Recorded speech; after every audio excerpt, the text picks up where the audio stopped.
제 오늘은 데살로니가 후서 1장 1절부터 공부할 시간입니다. 데살로니가 후서 1장 1절을 우리가 읽으십시다.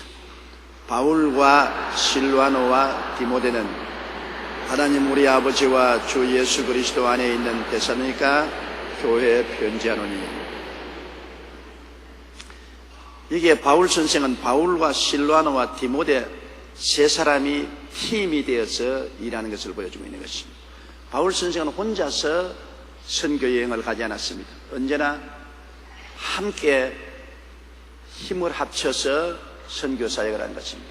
사람이 한 사람이면 넘어지면 일으켜줄 수가 없습니다. 또 한 사람이 잠자리에 들어가면 굉장히 춥습니다. 그리고 한 사람이 시련을 겪으면 감당하기가 힘이 드는 것입니다. 두 사람, 세 사람 힘을 합치면 굉장히 힘이 있어요. 저는 이것을 절실히 느꼈습니다. 선교 여행을 하면 추운 겨울에 부쿠라바 지역을 선교 여행할 때가 많이 있습니다. 근데 부쿠라바 지역에는 호텔에 들어가도 불을 안 넣어줘요. 정말 우리나라는 아파트에 들어가도 그냥 완전히 난방이 되어서 뜨끈뜨끈하고 러닝셔츠 바람으로 겨울에도 살잖아요. 그러나 부쿠라파에 가면은 우리보다 훨씬 잘 사는 나라임에도 불구하고 아파트에도 난방시설이 없어요. 호텔에 들어가도 난방은 없습니다. 그냥 두꺼운 옷을 입고 있어야죠. 그런 면에 봐서 우리나라의 에너지 낭비가 굉장히 많은 것 같습니다.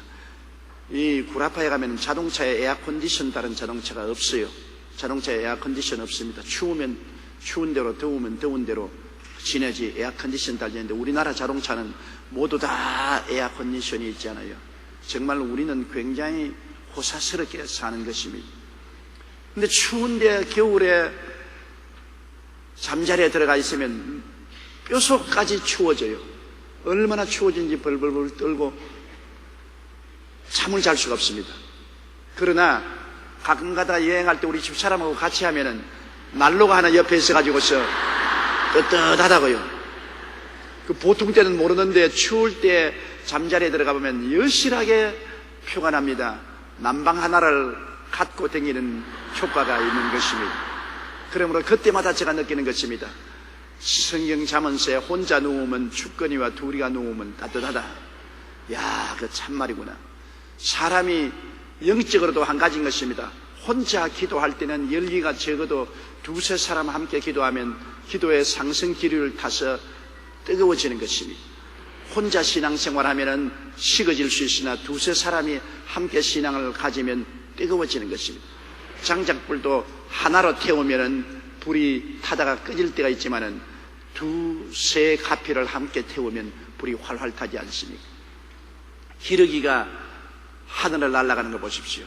기러기는 학교에서 배운 것도 아닌데 한 줄로 딱 서서 일렬 나란히 타고서 착 날아가면 V자형으로 이렇게 날아갑니다. 우리 어릴 때는 기러기 보고 자, 기러기가 어떻게 저렇게 줄을 잘 서는가, 한 줄로 서든지 수가 많으면 V자형을 써서 날아가는 걸 왜 저럴까 그랬는데 자연적인 경험을 통해서 기러기도 배우는 것입니다. 앞에 기러기가 날개를 치면은 그 바람이 뒤에 기러기를 띄워주기 때문에 뒤에 기러기는 자기 거리의 혼자 날 때보다 71%나 멀리 날 수 있습니다. 몸을 72%나 가볍게 할 수 있는 것입니다. 앞에 기러기가 날아주면 뒤에 서서 그 날개 바람을 받아서 상승 기류를 타고 71%나 쉽게 날 수 있습니다. 그렇기 때문에 언제나 기러기는 앞에 나른 기러기 뒤에 가서 붙어서 날려고 하는 것입니다. 그래서 앞에 기러기가 피곤해지면 대열에서 벗어나서 뒤에 가서 붙고 또 뒤에 있는 기러기가 앞에 가서 또 날개질을 하는 것입니다. 이러므로 강한 신앙을 가진 사람이 믿음과 기도로 날개를 합치면서 신앙생활하는데 뒤에 붙으면 굉장한 도움을 받을 수가 있는 것입니다. 이렇기 때문에 구역이나 지역이 있다는 것 굉장히 도움이 됩니다. 강한 신앙을 가진 구역장이나 지역장이 기도의 날개를 치고 믿음의 날개를 치면 거기에 뒤에 갖다 붙으면 자연적으로 굉장히 쉽고 가볍게 능력 있는 신앙생활을 할 수 있는 것입니다. 그러므로 신앙생활에는 두세 사람이 모여야 되는 것입니다. 교회에 함께 와서 찬송 드리고 통성 기도하고 말씀 듣고 예배 드린다는 것은 우리에게 굉장한 축복이 됩니다. 내 혼자서 집에서 성경 읽고 기도하고 예배 드리는 것보다 수백 배, 수천 배의 큰 힘이 임하게 되는 것입니다. 주의 사업도 마찬가지입니다. 혼자서 선교하러 가면 굉장히 외롭습니다. 옛날에 여권도 나오지 않고 돈도 없을 때 저는 구라파나 미국 선교할 때 혼자 다녔습니다. 혼자 다닐 때 굉장히 외롭습니다. 그리고 두렵습니다.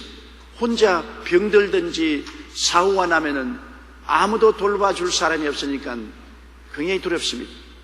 제가 선교 여행을 하면서 굉장히 아파 본 적이 있습니다. 호텔에서 그냥 열이 나고 굉장히 괴로웠는데 누구 한 사람 와서 찬물 한 수건 하나 머리에 얹어줄 사람 없고 또 먹을 것 하나 간춰주는 사람이 없기 때문에 굉장히 마음에 외롭고 고통스러울 때가 많았습니다. 그러나 요사이는 선교여행을 하면 한 부대가 따라다닙니다. 한 부대가 따라다니니까 얼마나 큰 힘이 되는지 몰라요.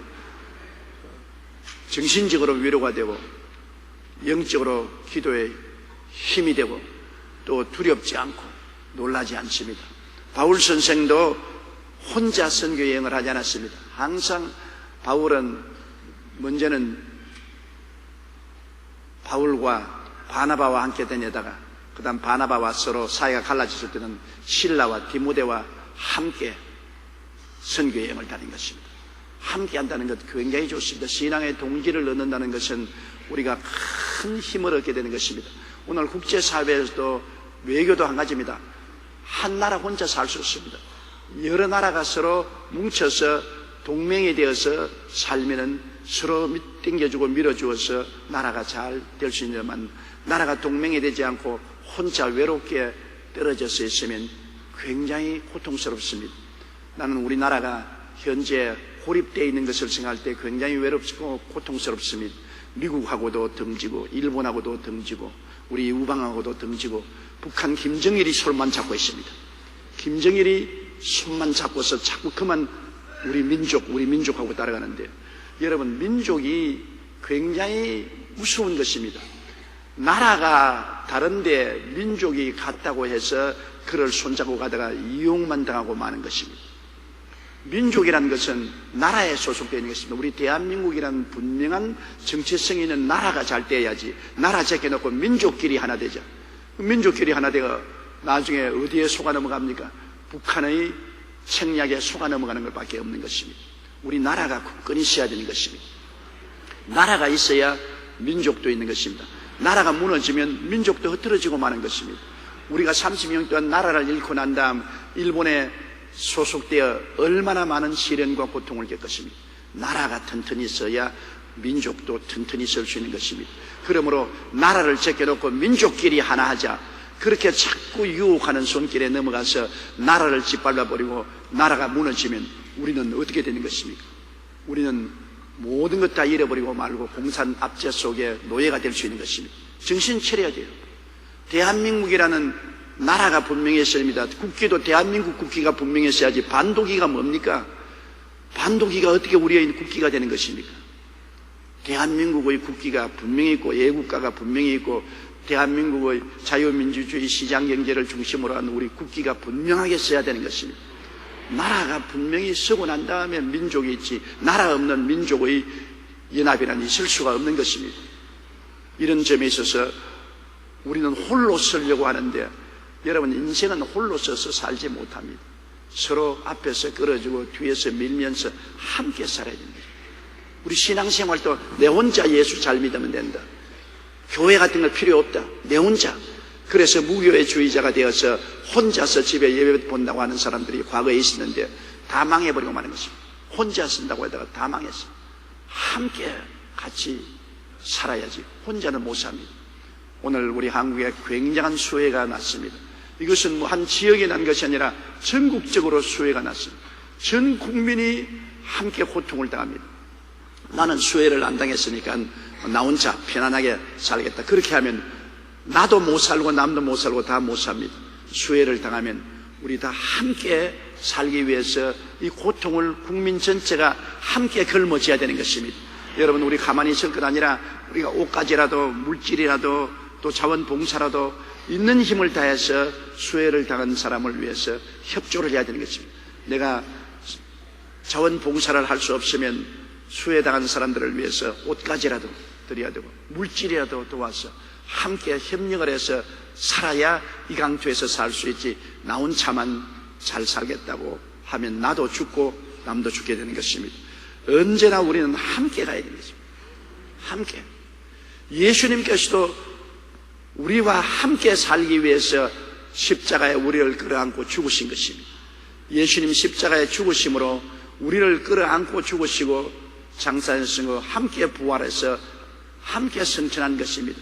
예수님은 우리와 육신으로 함께 와주시고 영으로 우리와 함께 영생복락을 누리게 해주신 것입니다. 예수님은 그러므로 사나 죽으나 우리와 함께 계신 것입니다. 예수님은 우리 없이 혼자 계시지 않습니다. 예수님은 항상 우리와 함께 계신 것입니다. 지금도 우리 안에 거하셔서 우리와 함께 계신 것입니다. 천당에 올라가도 주님은 우리와 함께 거하시는 것입니다. 주님은 우리와 함께 와서 우리와 더불어 죽고 우리와 더불어 부활하시고 우리와 더불어 천국 가시는 항상 우리와 함께 계신 주님이기 때문에 우리 인생은 이제 외롭지 않습니다. 우리 혼자 살지 않고 우리 속에 주님이 와서 계신 것입니다.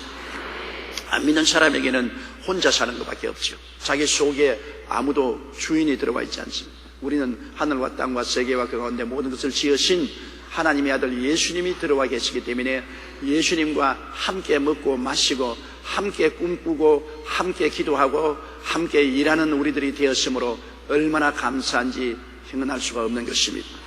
바울과 실로아나와 디모데는 언제나 생사고락을 함께 하면서 복음을 전하기 때문에 훨씬 효과적으로 복음을 전하고 원수들을 극복하고 하늘나라를 세울 수가 있는 것입니다.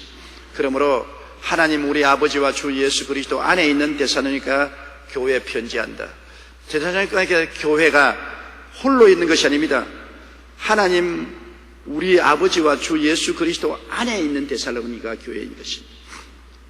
우리 여의도 순복음교회가 여러분 한강변에 혼자 있는 교회가 아닙니다. 우리 아버지 하나님과 예수 그리스도 안에 있는 교회인 것입니다.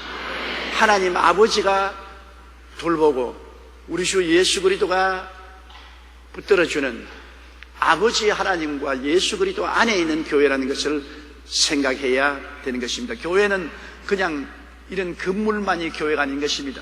건물은 껍데기고 내용은 성도들인 것입니다. 껍데기 건물 속에 성도들이 모인 곳이 교회인 것입니다. 이 교회는 아버지 하나님 품 안에 있고 예수 그리스도의 품 안에 있는 것입니다. 그러므로 교회를 잘 받들면 아버지 하나님과 예수님을 받드는 것이고 교회를 핍박하고 깨뜨리면 하나님 아버지와 예수 그리스도를 깨뜨리는 것입니다. 그러므로 바울이 수리아에 가서 예수 믿는 사람들을 잡아서 감옥에 갖추고 혹은 죽이기도 하려고 할 때 중간에서 다메섹 가는 중간에서 햇빛보다 더 밝은 빛이 비치고 하나님 아들 예수님이 나타나셨으니까 사울아 사울아 어찌하여 나를 핍박하는가. 사울이 누구시나이까. 나는 너가 핍박하는 예수라. 사울은 예수를 본 적이 없습니다. 예수님 당시에 예수님의 제자도 아니었고 예수님을 만난 적도 없습니다. 사울은 단지 예수 그리스도의 교회를 핍박했습니다. 그런데 예수님은 사울이 교회를 핍박하는 것은 예수님을 핍박하는 것이라고 너가 나를 핍박한다고 말했었습니다. 왜냐하면 교회는 아버지 안에 있고 예수님 안에 있는 것입니다. 또 한 가지 여러분 생각해 볼 것은 우리가 아버지란 말이 얼마나 좋은지 모릅니다. 아버지는 내 생명의 원천입니다. 아버지가 있어야 내가 생명을 얻은 것이기 때문에 내 생명의 원천이 아버지인 것입니다. 아버지 날 낳으시고 어머니 날 기르셨다고 말하는 것입니다. 그러므로 생명의 원천은 아버지께 있는 것입니다. 아브라함이 이삭을 낳고 이삭이 야곱을 낳고 야곱이 베레스를 낳고 이렇게 족보를 말할 때도 아버지를 통해서 족보를 말하는 것은 생명의 원천이 아버지로부터 받는 것이기 때문인 것입니다. 어머니는 밭이고 아버지는 시니까 밭도 중요하지만 시가 더 중요하지 않아요. 그래서 아버지가 중요한 것입니다. 그런데 하나님이 우리 생명의 원천이기 때문에 우리 아버지가 되신 것입니다. 이 세상에 능력 있고 훌륭한 아버지를 모신 가족들은 얼마나 평안하고 행복한지 몰라요. 아버지가 가족들을 다 돌보고 사랑하고 이끌어 나가면 온 가정이 튼튼하고 편안하지 않아요. 아버지가 망나니가 되고 흔들리면 가정이 다 흔들리고 아버지가 없으면 굉장히 외로운 것입니다. 그러므로 우리에게 세상 아버지가 없다고 하더라도 하늘에 아버지가 계신다. 그냥 하나님이 아닌 것입니다. 하나님이 아버지인 것입니다. 여러분, 다른 종교에서 자기 신앙의 대상자를 아버지라고 부르지 않습니다. 그러나 우리는 예수 그리스도의 하나님 아버지입니다. 우리 아버지인 것입니다. 그러므로 아버지라고 할 때 얼마나 마음에 간격이 없으시지 않습니까? 내 아버지, 그 아버지의 아들, 딸, 나니까 간격이 없습니다. 아버지에게 가서 무엇인지 호소할 수 있고 아버지에게 부탁할 수 있고 꾸중도 들을 수 있고 아버지를 바랄 수도 있습니다. 좋은 아버지를 모신 자녀들은 굉장히 행복하지요. 우리는 너무나 좋은 하나님을 모시고 있지 않습니까? 하늘과 땅을 지으신 하나님이 우리 아버지가 되니까 이 아버지와 같이 있으므로 우리는 우주보다 더 귀한 존재가 된 것입니다. 아버지가 직접 우리 속에 와서 계시고 그 아들 예수님이 직접 우리 속에 와 계시고 우리가 아버지와 아들 안에 있는 교회가 되고 교인이 되었으니 우리가 보통 능력 있는 존재가 아닌 것입니다. 오늘 사람들은 교회를 그냥 인간들이 모인 집단으로 생각하는 것입니다. 우리 배우의 아버지와 아들이 계신 것을 모르는 것입니다. 오늘 북한 김정일이 우리 대한민국을 공격하려 해도 안 되는 이유가 있습니다. 우리 대한민국에 아버지와 아들을 모시고 있는 1200만 성도들이 있기 때문인 것입니다. 아버지와 아들 속에 있는 5만 교회가 있기 때문에 대한민국에는 아버지와 아들이 계십니다. 하나님 아버지와 아들이 계심으로 하는 아버지와 아들이 있는 이 대한민국을 쉽게 무너뜨릴 수 없습니다. 사람들은 내용을 모르고 대한민국을 쉽게 생각하는데 우리 가운데 하나님 아버지와 아들이 계신데 어떻게 하나님 아버지와 아들이 있는 이 대한민국을 쉽게 흔들 수 있으며 여기에 1200만 성도들을 쉽게 죽일 수가 있겠습니까? 그렇게 쉽게 안 되는 것입니다. 하나님이 같이 계시면 얼마나 무서운지 압니까? 다윗을 보십시오. 다윗은 골리앗 앞에 나갈 때 17살쯤 되는 초립동이었습니다. 17살짜리. 요사이 우리도 보면 17살짜리면 고등학교 학생 아닙니까? 골리앗은 대장군입니다. 구책장신에 귀가 손바닥만 하고 눈이 종발만 하고 창자루가 배틀채만 했더니 창자루 하나만 넣어도 이만했습니다. 그런 골리앗 앞에 17살짜리 다윗이 그도 키가 별로 크지 않았습니다. 나간다는 것은 여러분 다윗이 무슨 배짱으로 그렇게 나갔습니까? 죽을 것 뻔한데요. 인간으로 생각하면 나이로 보나 경험으로 보나 힘으로 보나 무장으로 보나 견줄 데가 없습니다. 그런데 골리앗 눈에 안 보이는 그분이 다윗 속에 있습니다. 다윗은 만군의 야훼 하나님을 아버지로 모시고 있었습니다. 눈에는 안 보이죠. 그러나 그 다윗은 이 하나님과 언약 맺은 백성으로서 하나님이 자기와 같이 계신 것을 믿음으로 바라보고 알고서 나가는 것입니다. 그래서 다윗이 자기 마음속에 크신 하나님이 함께 계시고 그 하나님이 나와 역사한다는 것을 알고 하나님을 의지하고 나갔기 때문에 그렇게 담대할 수 있는 것입니다. 자기 혼자 나갔다면 다윗은 혼비백산했을 것입니다. 그러나 하나님이 같이 계신다는 것을 마음속에 상상하고 꿈꾸고 마음에 믿고 그러고 가고 담대하게 나갔습니다. 이렇기 때문에 이 골리앗을 보고 다윗이 얼마나 큰 소리였습니까? 너는 칼과 창과 단창을 의지하고 나오거니와 나는 너가 모욕하는 이스라엘 군대의 하나님 만군의 야훼의 이름으로 나오노라. 하나님께서 오늘 너를 내 손에 붙이시리니 내가 너희 블레셋 사람을 죽여서 공중의 새와 땅의 짐승의 밥으로 만들 것이라. 그래서 온 세계로 하여금 하나님이 이스라엘에 계신 것과 전쟁이 야훼의 것인 것을 알게 하겠다. 큰 소리 친 것은 이 다윗이 하나님 안에 있고 하나님이 다윗 안에 있는 것을 알고 하나님을 의지하고 나가기 때문에 큰 소리 쳤는데, 골리앗은 그것을 모르고 다윗을 얕잡아 봤습니다. 17살 먹는 초립동이 얼굴에 솜털이 보슬보슬한 너 놈이 가염 나를 개인 줄 알고 부지깽이 들고 나오느냐, 이놈 단칼에 죽여버리겠다고 나오는데요, 하나님이 같이 계시니까 단지 물맷돌로 가지고서 흔들어서 던졌는데 정통으로 골을 때려서 골리앗을 넘어뜨려버리고 마는 것입니다. 골리앗은 여러분 노투구를 쓰고 철갑옷을 입고 철경갑을 하고 놋경갑을 하고 어마어마하게 최신 무기로 무장한 분입니다. 그런데 다윗은 목자의 옷을 입고 헌에새 빠진 돌멩이 들고 나가는 것입니다. 그래도 목자의 옷을 입고 헌에새 빠진 돌멩이 들고 나와도 그 가운데 하나님이 계셨기 때문에 골리앗의 어마어마한 무장이 소용이 없었습니다. 북한이 원자탄을 지금 20개 가지고 있다, 30개 가지고 있다, 미사일을 800개나 가지고 있습니다. 우리가 한국 도시 방방곳곳을 다 불바다로 만들 수가 있습니다. 원자탄과 미사일을 모두 다 만든 것은 대한민국을 겨냥하고 만든 것입니다. 이번 동해에서 7발 쏜 것도 왜 쏘았습니까? 미국을 향해서 쏘아서 무슨 소용이 있으면, 일본을 향해서 쏘아서 무슨 소용이 있으면 결국은 우리 보고 협박하는 것입니다. 너희 까불면 우리 이런 능력이 있다, 정신 차려. 우리 보고 협박하는 것입니다. 그런데 하나님 믿지 않은 우리 국민들도 쏘았는가 보다 무심하게 생각합니다. 그만큼 마비가 되어버린 것입니다. 햇빛 정책을 통해서 그동안 북한이 위험하지 않다 마비가 되어버린 것입니다. 그만큼 북한이 선전에 승리한 것입니다. 그러나 우리 예수 믿는 사람은 우리가 편안할 이유가 있습니다. 왜 그러냐? 아무리 원자탄이나 미사일을 가지고 있다 할지라도 우리는 돌멩이밖에 가지고 있지 않아도 그들이 안 보는 분을 우리는 모시고 있습니다. 북한 사람들이 아무리 보아도 못 보는 분이 있습니다. 하늘과 땅을 지으신 하나님이 우리 가운데 계신 것입니다. 그러므로 안 믿는 사람들은 북한의 원자탄과 미사일을 볼 때 그들은 거인이고 우리는 메뚜기라고 생각하지만은, 우리가 하나님과 더불어 볼 때는 그들은 우리 밥임인 것입니다. 그들의 보호자는 그들을 떠났고 하나님은 우리와 함께 계심으로 우리에게는 그들이 밥에 불과한 것입니다. 두고 보세요. 우리 밥이지.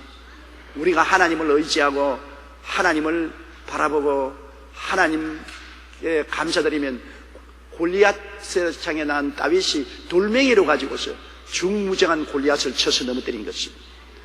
우리 인생의 성공 실패는 하나님을 아는 데 있는 것입니다. 하나님이 우리와 같이 계시면 누가 우리를 대적하리요? 그 아들을 우리에게 주시니까 그 아들과 함께 무엇을 선물로 주지 아니하시니? 역사를 통해서 보십시오. 하나님을 잘 섬기고 예수님을 잘 믿은 나라마다 다 잘 살지 않아요. 다 머리가 되고 꼴이 되지 않고 위에 있고 아래 내려가지 않고 남에게 구워줄 줄도 꾸지 않지 않아요. 하나님 잘 믿은 백성들이 이 땅에서 가장 잘 사는 나라와 민족이 되어 있지 않아요. 우리도 6.25 사건 난 이후 반세기 동안에 북한보다 훨씬 잘 살게 된 것은 우리나라에 예수 그리스도의 복음 증거의 자유가 있고 우리나라에 이 많은 교회와 성도들이 있기 때문에 그렇게 된 것입니다. 정말 도저히 상상을 할 수 없이 엄청나게 우리나라가 잘 살지 않아요. 옛날에 제가 1960년도에 주로 호남 지역에 부흥회를 많이 다니는데 그때 예수 순천 같은 곳에 가면은 너무나 가난하고 헐벗고 굶주린 상황이었습니다. 도시가 빈약하게 짝이 없고 농촌은 완전히 원시인의 생활을 했습니다. 근데 최근에 제가 예수 순천의 부흥회를 가면은 미국에 온 것 같아요. 미국에. 눈이 휘둥그러져요. 얼마나 시설이 좋은 도시의 생활 환경이 얼마나 좋은지요. 불과 50여 년 만에 이렇게 우리 한국 땅이 변화될 수 있는 것은 하나님이 우리에게 복을 주었기 때문에 그런 것입니다. 사람이 잘나서 그런 거 아닙니다. 우리 뭘 잘났어요? 밤낮 싸우고 밤낮 데모하고 밤낮 노사 분쟁하고 밤낮 정치적인 분쟁하고 계층 간에 도 간에 싸우고 했는데 뭐 잘한 거 뭐가 있어요? 그런데도 불구하고 하나님이 복을 주셔서 손으로 하는 모든 일을 형통케 만들어 주어서 오늘날 우리 잘 사는 것입니다. 그러므로 여러분 정말 잘 살고 성공하려면 아버지 하나님과 예수님을 잘 섬겨야 되는 것입니다. 아버지가 얼마나 우리를 사랑하기 때문에 예수님을 보내주셔서 우리는 아버지 하나님과 예수님 안에 있지 않습니까? 멀리 있지 않습니다. 아버지가 우리 안에, 우리가 아버지 안에, 예수님이 우리 안에, 우리가 예수님 안에 있는 것입니다. 그러므로 항상 우리는 아버지 하나님과 예수님 안에 있다는 것을 상상하십시오. 내가 혼자 산다고 생각하지 마십시오. 언제나 우리 하나님 아버지와 예수님 안에 내가 살고, 언제나 내가 무엇을 하더라도 아버지 하나님과 예수님과 함께 한다. 시장도 아버지 하나님과 예수님과 함께 시장 보러 가고, 사업을 해도 아버지 하나님과 예수님과 함께 하고, 먹어도 자도 깨도 아버지 하나님과 예수님과 함께 한다. 그러므로 그 능력이 엄청나지 않습니까? 이렇게 사는데 형통하지 않을 수가 있습니까? 하나님이 같이 하시는데 누가 대적할 수 있는 것입니까? 우리는 항상 눈에 보이는 것으로 살면 안 됩니다. 우리는 믿음으로 행하고 보는 것으로 행하지 않는다고 바울이 말한 것처럼 보이지 않는 하나님과 예수님을 모시고 의지하고 믿고 우리는 살아야 되는 것입니다. 우리의 삶의 처음 순서가 언제나 보이지 않는 아버지 하나님과 예수님을 섬기고 기쁘시게 하는 것이 우리 삶의 첫 순서가 되는 것입니다.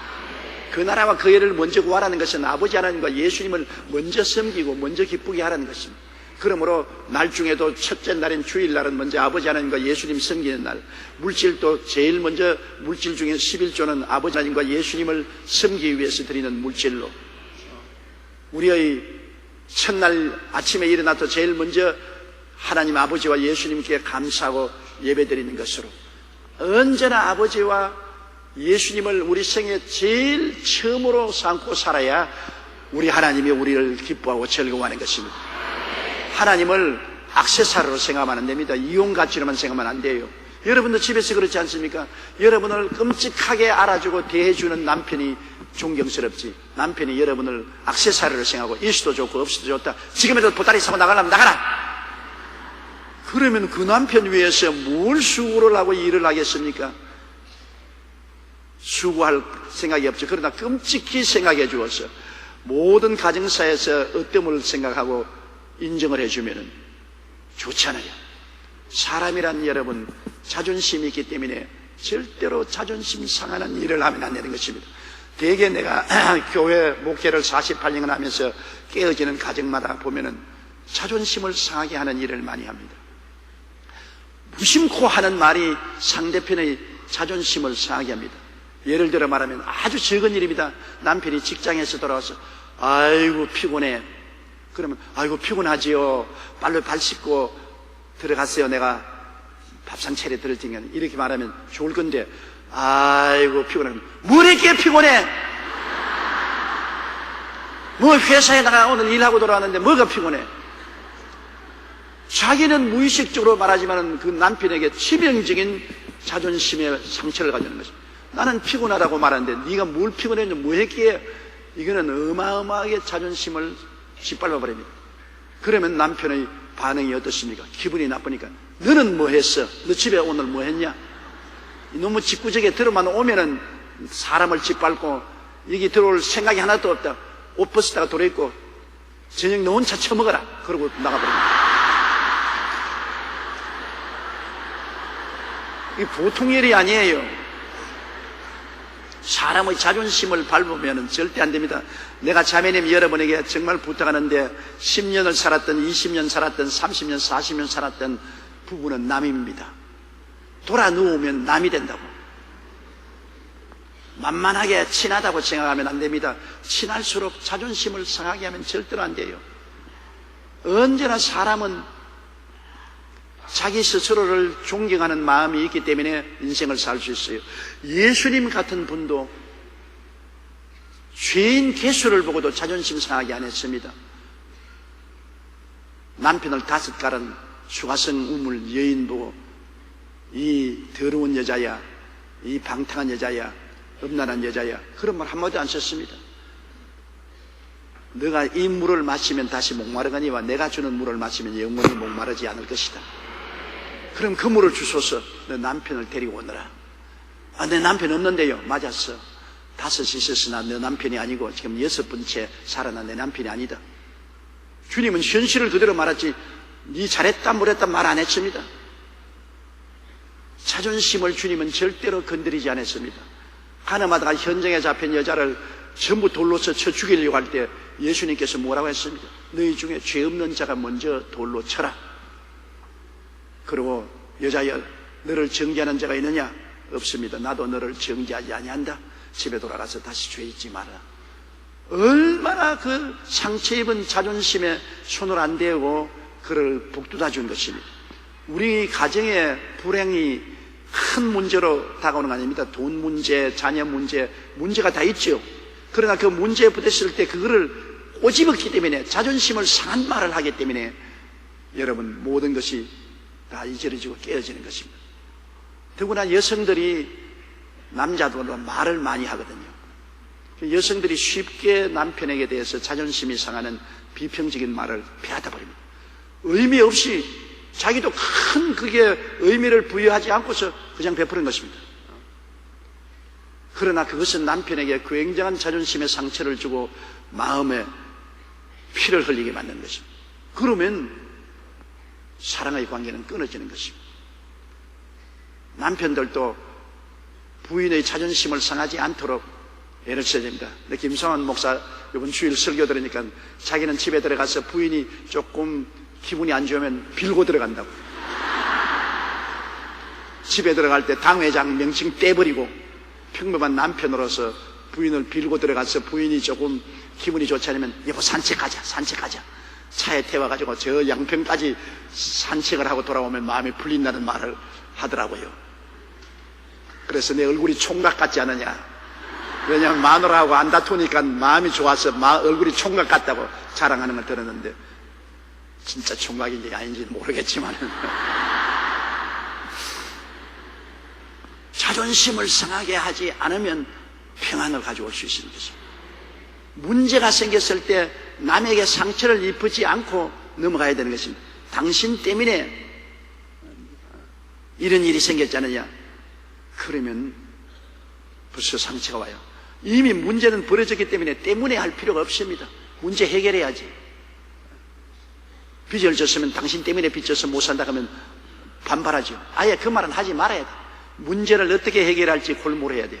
애들도 여러분 자꾸 머리를 굴밤을 주면서 야 이 자식아 애비 닮아가지고서 못되게 군다 그러면 애가 말합니까? 못되게 굴어 그러면 우리 애비 더 닮아야 되겠다. 애들에게 교육할 때 부정적으로 어프로치하면 안 됩니다. 너는 머리가 나쁘다. 야 이 병신아 너 같은 놈이 뭐가 되겠냐. 그 부정적으로 말하면 자존심에 상처 입습니다. 어린애도 상처 입는데요. 부정적인 말을 하면은 자라는 어린아이들 마음속에 굉장한 상처를 입고 상처는 뭐를 가져오느냐? 반발로 나오는 것입니다. 부모에게 반발하고 하지 말라는 것 더 하고 하라는 것 안 하는 반발을 나오는 것입니다. 그러나 조그마한 칭찬이 굉장히 마음에 용기와 힘을 주는 것입니다. 어린아이도 성적표를 나오면 꼴찌에서 한 단계 높은 것을 나오더라도 야, 너 잘했구나. 꼴찌보다 한 단계 높구나. 에이, 날 놀리는 게 아니다. 너 꼴찌보다 한 단계 높으니까 다음엔 2단계, 3단계 더 높아질 수 있다. 언제나 긍정적으로 보고 칭찬을 해 주십시오. 어른들도 노인들도 한 가지입니다. 긍정적으로 말하고 칭찬해 주는 걸 안 좋아하는 사람 없어요. 한 방울의 꿀이 한 마리 썰개보다 파리를 많이 잡는다는 말이 있습니다. 칭찬이 사람의 삶에 기름을 칠하는 것입니다. 긍정적으로 말하고 칭찬해 주는 것 굉장히 용기와 힘을 주는 것입니다. 이건 더구나 가정생활에서 굉장히 필요합니다. 부인들이 남편의 결점을 파헤치지 마세요. 자존심에 건드리면 안 됩니다. 자꾸 봐서 칭찬할 만한 일이 있으면 칭찬하고 격려해 줘야 되고, 또 남편도 똑같이 아내를 격려해 주고 칭찬할 만한 일이 있으면 자꾸 칭찬해 줘야 됩니다. 그러면 용기가 북돋아지고 좋은 대화가 이루어지고 자존심이 상하지 않기 때문에 행복해지는 것입니다. 사람은 자기 자존심이 상하지 않을 때 행복한 것입니다.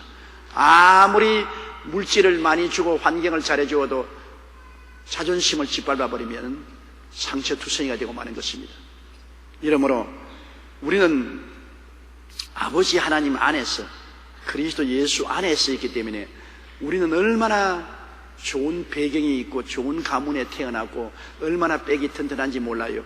우리 하나님 아버지의 자녀가 되었으니 좋은 가문에서 태어났잖아요. 그리고 아버지가 아들이 우리와 함께 했으니 얼마나 빽이 튼튼하지 않아요. 그러니 우리 자존심이 고양될 수 있지 않아요. 마음에 강하고 담대할 수 있는 것입니다. 언제나 보이지 않는 하나님과 함께 사는 여러분 되어야 되는 것입니다. 예수 안 믿는 사람은 보이는 것만 가지고 삽니다. 보고 듣고 냄새 맡고 맛보고 만져보는 것만 살지만 우리는 항상 알아야 될 것은 안 보이는 하나님과 함께 사는 것입니다. 안 보이는 아버지와 안 보이는 예수님, 안 보이는 성령 삼위일체 하나님과 같이 사는 것입니다. 우리는 안 보이는 세계 속에 속한 사람인 것입니다. 그러므로 안 보이는 세계는 믿음으로 사는 것입니다. 안 보이는 하나님과 같이 있는 것을 믿고 믿음으로 생각하고 말하고 행동하면서 살고, 강하고 담대한 것은 안 보이는 하나님이 계시기 때문에 다윗처럼 강하고 담대해야 되는 것입니다. 두려워 말고 놀라지 마십시오. 우리 안 보이는 하나님은 죄보다 강하시고 세속보다 강하시고 병보다 강하시고 가난과 저주보다 강하시고 죽음보다 강하신 것입니다. 그러므로 너희 안에 있는 이가 세상에 있는 이보다 크다고 말씀하셨으므로 내 속에 이렇게 크신 하나님이 계심으로 내가 하나님을 의지하고 강하고 담대하게 꿈꾸고 긍정적이고 적극적으로 말할 수가 있고 또 믿음으로 행동할 수가 있는 것입니다. 하나님을 의지하고 행동하면 하나님이 같이 함으로 성공하게 만들어주는 것입니다. 2절요. 하나님 아버지와 주 예수 그리스도로부터 은혜와 평강이 너희에게 있을지어다. 하나님 아버지와 주 예수 그리스도로부터 은혜와 평강이, 하나님이 은혜와 평강을 주시는데 그 파이프가 예수님인 것입니다. 하나님이 은혜와 평강을 주시려고 해도 파이프라인이 예수님이기 때문에 예수님을 통하지 않고는 하나님의 은혜와 평강을 받을 수가 없어요. 그 파이프라인이 어디 있습니까? 하나님이 세상을 이처럼 사랑하사 독생자를 주셨고 예수님은 하나님의 은혜와 평강을 주시기 위해서 모든 장애물을 제거하기 위해서 십자가에 못 박여 몸짓고 피 흘려서 죄도 제해버리고 세속도 제하고 병도 제하고 저주도 제하고 사망도 제하고 이런 장애물을 제하고 하나님의 은혜와 평강이 쏟아지게 길을 열어놓은 것입니다. 그러므로 예수님이란 파이프라인을 통하지 않고 예수님이란 길을 통하지 않고는 아버지의 은혜와 평강이 우리에게 임할 길이 없습니다. 올 도리가 없어요. 아무리 저수지에 물이 많아도 수도 파이프가 우리 집에 연결되어 있지 않았으면 물은 구경만 했지 목말라 죽어도 한 방울도 물을 구할 수 없습니다. 파이프라인이 연결되어 있어야 돼요. 예수 그리스도가 파이프라인입니다. 그렇게 해서 예수께서 내가 곧 길이요 진리요 생명이니 나로 말미암지 않고는 아버지께로 올 자가 없다. 아버지하고 관계는 예수 그리스도를 통해서만 맺어지는 것입니다. 아버지는 우리에게 은혜를 주셨지요. 은혜라는 것은 값없이 주는 선물입니다. 아버지께서 우리에게 어떠한 은혜를 주셨어요. 예수 그리스도 십자가를 통해 보면 잘 알 수 있잖아요. 예수님 십자가에 몸짓고 피 흘린 것은 아버지의 은혜를 전달하기 위한 것인데 그를 통해서 그 많은 죄가 다 용서를 받고 의로운 옷을 입혀주고 하나님 영광에 참여하게 만들어진 것입니다. 자격이 있어 그렇습니까? 무슨 좋은 일을 해서 그렇습니까? 아니요. 인간으로 말미암지 않고 인간의 선한 행위로도 말미암지 않고 오직 하나님이 예수를 믿으면 공짜로 은혜로 우리를 용서해 주시고 의로운 옷을 입혀 주시고 하나님의 영광에 참여하게 해주신 이 얼마나 놀라운 은총인 것입니다. 옛날에는 율법을 지켜야 의롭다을 얻었는데 율법 이외에 다른 의가 나타난 것입니다. 그 다르게 의를 얻는 것은 믿음으로 얻는 의로움이 되는 것입니다. 율법을 지켜서 의롭게 되려면 아무도 하나님의 영광에 참여할 수 없습니다. 그러나 예수님이 대신으로 죄를 갚아주었기 때문에 믿음으로 값없이 용서받고 의롭게 하게 되어서 하나님의 영광에 참여할 수 있습니다. 그러므로 예수를 통해서 우리는 오늘날 죄를 지었고 불의하고 추악하고 버림받아야 마땅함에도 불구하고 용서를 받고 의롭다함을 얻고 담대하게 아버지하고 아버지 품에 덥석 안길 수가 있는 것은 하나님의 은혜가 예수를 통해서 주어졌기 때문인 것입니다. 이것은 말로 다 할 수 없는 축복인 것입니다. 나 같은 죄 덩어리가 아무 행한 일도 없이 예수 그리스도로 말미암아 용서를 받고 의로운 옷을 입고 아버지의 영광에 마음대로 출입할 수 있다는 것 너무나 고맙지 않아요? 거짓말 같은 참말인 것입니다. 그리고 그 은혜는 또한 우리에게 임하여서 세상과 마귀가 드글드글 붙은 우리를 세상과 마귀에서 정하게 해주시고 거룩하게 해주시고 성령이 와서 거하시게 만들으시고 하나님의 은혜로 말미암아 거룩한 영인 성령이 우리 속에 와서 거하게 만들어요. 안 믿는 사람 속에는 귀신의 영이 들어와 있습니다. 공중에 권세 잡은 악령이 들어와서 온갖 세속으로 끌고 가는데요. 이제는 은혜로 성령이 우리에게 들어와서 우리를 하나님께로 이끌어가 주시는 것입니다. 우리가 기도하고 싶은 마음도 성령으로 말미암아 생기는 것이고 말씀 읽은 것도 성령으로 말미암아 우리가 전도하고 하나님 섬기고 산 모든 신앙의 원동력이 우리 속에 와 있는 성령의 역사로 이루어지는 것입니다. 성령이 안 도와주시면 우리는 이 세속적인 생활을 할 수가 없습니다. 성령이 우리의 돕는 자로서 와서 우리에게 항상 연약함을 도와주시기 때문에 성령 통해서 우리가 살지요. 성령 통하지 않고 살 수 없습니다. 고기가 물을 떠나 못 사는 것처럼 우리가 성령님을 떠나서 살 수 없습니다. 성령님은 지금 우리와 같이 계시고 우리 안에 와 계신 것입니다. 항상 성령을 의지하고 살 수 있도록 하나님 아버지께서 예수 그리스도를 통해서 우리에게 길을 열어주신 것입니다. 또한 은혜로 준 것이 뭡니까? 치료입니다.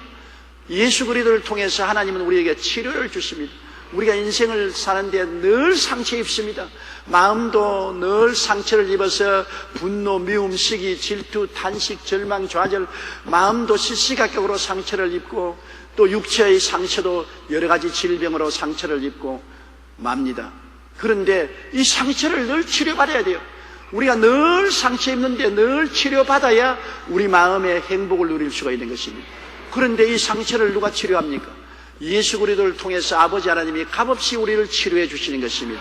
우리를 치료하기 위해서 예수님은 빌라도의 뜰에서 등이 갈기갈기 찌도록 얻어맞고 피를 흘리고 우리의 병과 연약을 십자가에 걸머지고 가서 다 이루었다고称찬해 버렸습니다. 그 예수 그리스도 속에는 치료가 있어요. 하늘나라는 치료의 나라인 것입니다. 그리스도의 복음은 치료의 복음인 것입니다. 예수님께서 회개하라 천국에 가까웠다 하시고 즉시 행한 일이 귀신을 쫓아내고 병을 고치는 일을 했었습니다. 12 제자에게도 70인의 제자에게도 나중에 마지막 교회 성도들에게도 병 고치라고 부탁한 것입니다. 치료는 기독교의 복음의 전체적인 내용인 것입니다.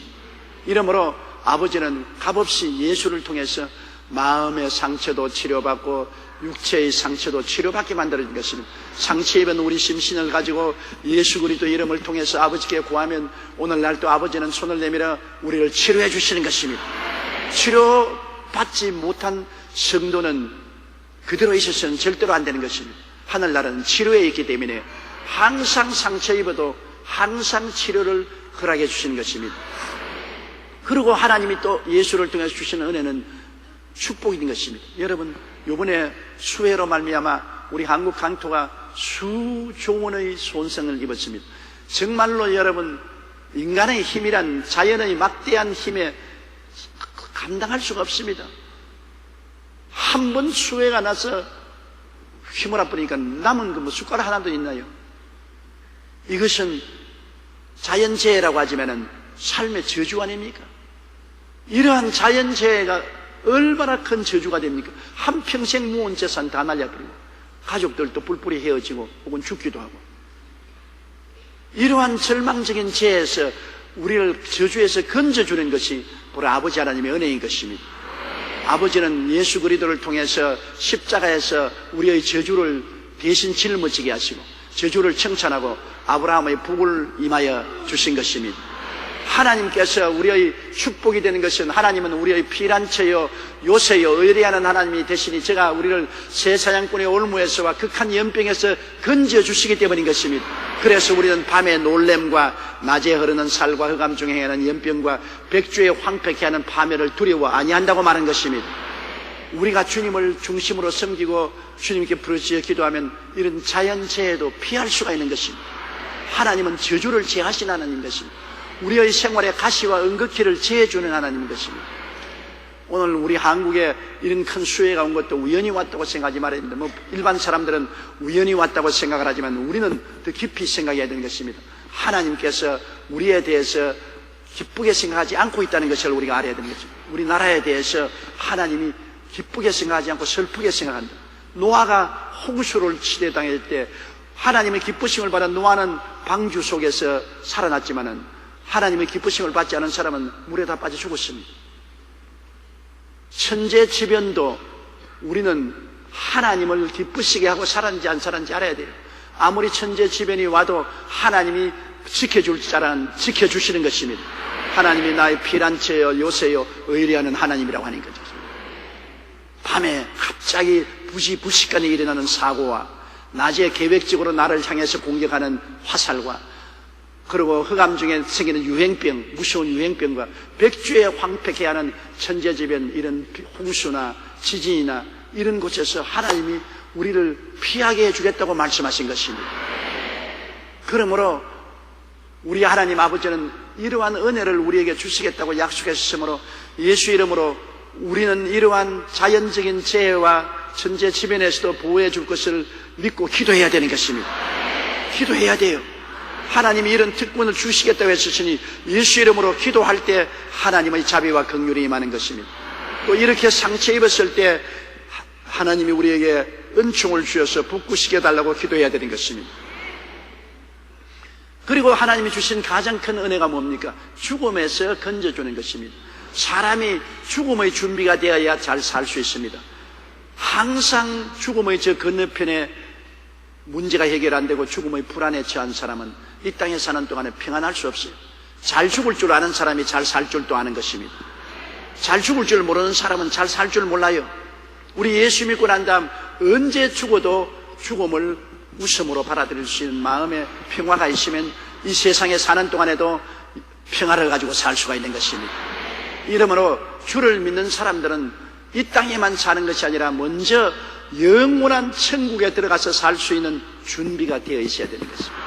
마음의 죽음을 이기는 준비가 되어 있으면 이 세상에서 어떠한 일을 당해도 우리가 마음의 평안을 얻을 수 있는 것입니다. 왜냐하면 이 땅의 삶이란 행인과 나그네와 같이 잠시 잠깐 오면 지나가 버리고 마는 것입니다.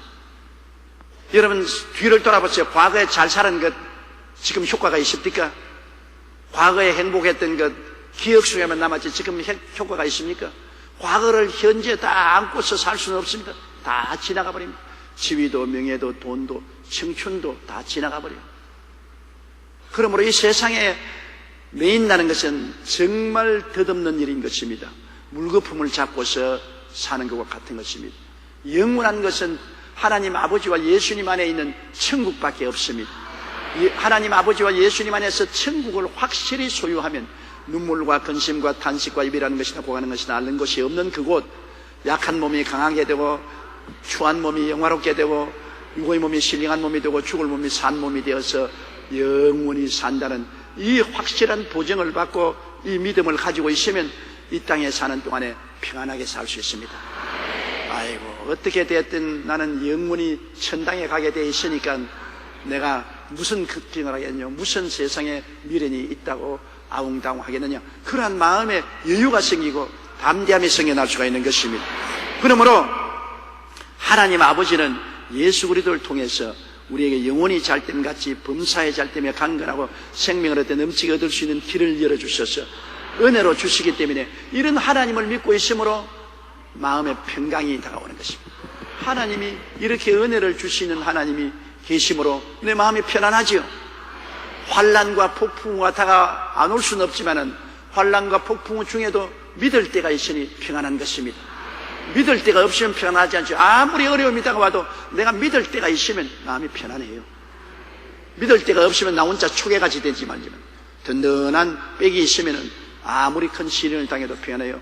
내가 사업에 실패해서 재산이 다 날아가도 내 뒤에 크게 성공하고 물질이 많은 아버지가 있어 나를 사랑해주면 든든하지 않아요. 좀 미안하지만은 그러나 든든하지 않아요. 내가 물을 건너가는데 내 힘으로 못 건너가면 물을 건너가는 장정이 있으면 든든합니다. 나는 늘 지금도 우리 고모 아버지를 잊을 수가 없어요. 제가 초등학교 다닐 때 은양국민학교 다녔는데, 은양국민학교에서 우리 집으로 오는 데는 남천내라는 조그만 시내가 흐르고 거기에 다리가 있었습니다. 그런데 비가 오면 이 남천내 다리가 물에 넘칩니다. 무지무지하게 막 산에서 물이 흘러내려와서 이 남천내 다리를 넘치게 하는 것입니다.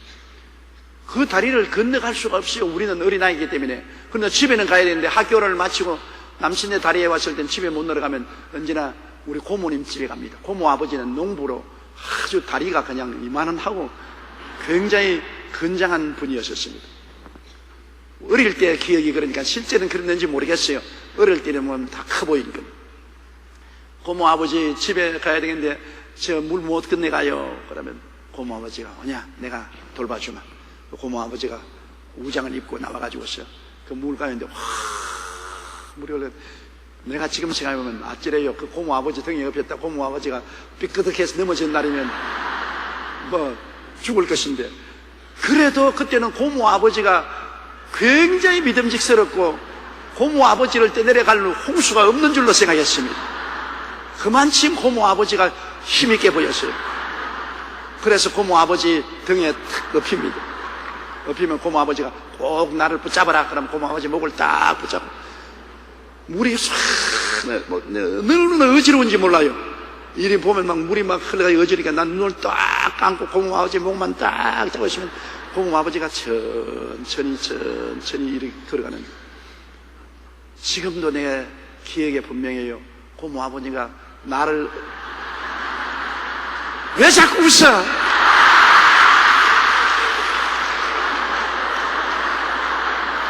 그 고모 아버지라고 지금 뭐하라 그러나?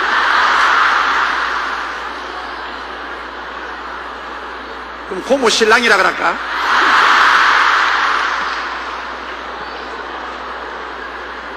여러분, 다른 표준 말이 있어도 나는 어머니 젖꼭지 물고 경상도 말을 배웠기 때문에 경상도식으로 말할 테니까 그렇게 알아들었어요. 경상도식으로는 고모 아버지라고 말을 해요. 고모 신랑이라고 말하지 않고 아저씨라고도 말하지 않아요. 고모 아버지라고 말해요. 그런데 그 어른을 꽉 잡고 있으면은 얼마나 마음이 든든한지, 마음이 편안해요. 홍수가 나고 집동 같은 물이 막 굴러가는데도 마음이 편안해요. 왜? 이 어른은 절대로 물에 떠내려가지 않는다. 나를 안전히 옮겨준다는 것을 알기 때문에. 그분이 나를 사랑하기 때문에 나를 끝까지 지켜준다는 것. 그러면 서서히 걸어서 그 시내를 건너서 저쪽편에 와서 휴 하고 나를 내려줍니다. 그 물 흘러가는 저쪽편을 바라보면 기가 막힙니다. 그런데 고모 아버지가 없는 애들은 못 건너오고 그 자리에 앉아 동동 구르고 저쪽편에 있어요. 한두 번이 아닙니다. 그렇게 나를 물을 건너준 그분이. 그래서 오랜 세월 이미 다 세상 뜨고 흔적도 없지만은 그 기억이 마음속에 사라지지 않습니다. 사람도 이렇게 의지할 때가 있으면 마음이 편안한데, 하나님이 우리의 의지가 되시면 여러분 무엇이 두려워겠습니까? 그 아들을 아끼지 않고 우리에게 주시니까 그 아들과 함께 무엇을 선물로 주지 아니하셨느냐. 하나님 아버지와 그리스도 안에 있으면서 우리가 두려워할 필요가 없는 것은, 우리가 아무리 어려울 때라도 하나님은 우리의 의지가 되는 것입니다. 저는 우리의 피난처요 요새요 의리하는 하나님이 되리니 제가 너를 새 사냥꾼의 올무에서와 극한 연병에서 건지실 것이라고 말했습니다. 이러므로 우리 예수 믿는 사람들은 다른 사람이 알지 못하는 큰 의지가 있으므로 우리들이 마음의 평강을 가질 수 있죠. 이래서 하나님 아버지 주 예수 그리스도로부터 은혜와 평강이 너희에게 있을지도, 은혜를 받으니까 편안할 수밖에. 이러한 십자가를 통한 오중보험과 삼중 축복의 큰 은혜를 값없이 주셨으니까 그 은혜를 받고 사랑하는 아버지에게 엎혀서 사니까 마음에 평강할 수밖에 없는 것입니다. 언제나 은혜와 평강은 같이 갑니다. 은혜 받으면 하나님을 더 의지하게 되고 마음이 편안하게 되는 것입니다. 은혜가 없으면 마음의 평안도 사라지고 불안하고 초조하게 되는 것입니다. 여러분은 아버지 하나님과 예수 그리스도 안에 있는 이 십자가를 통한 값없이 주는 은혜를 늘 묵상하고 이 은혜를 감사하고 이 은혜를 주신 아버지께 늘 깊이 의지하고 마음의 평안을 가고 살게 되기를 주의 이름으로 축원합니다.